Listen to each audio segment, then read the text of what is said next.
গল্প, অভিজ্ঞতা। একবার কলেজ থেকে আসার সময় বালিগঞ্জ স্টেশনে বসে বাপনদার দোকানে চা খাচ্ছিলাম।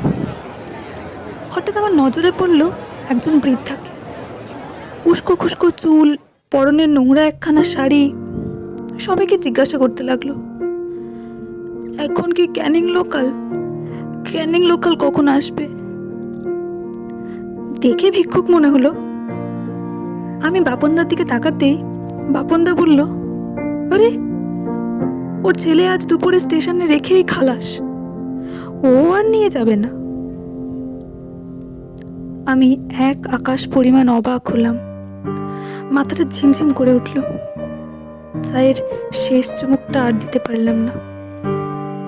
মা 21 বছর 22 বছর নয়, তার জীবনের শেষ দিন পর্যন্ত পরনের শেষ কাপড়টি দিয়ে সন্তানদের আদরে ঢাকে। কত মমতা মাখানো সে নাম। মায়ের হাতের সেই আদা রসুনের গন্ধে যে সন্তান একসময় বিভোর থাকে, সেই গন্ধ আজ তার অসহ্যকর গন্ধ হয়ে উঠেছে।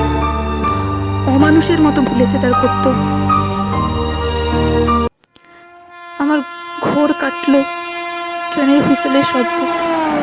না, ক্যানিং নয়, ডায়মন্ড হারবার লোকাল এসছে।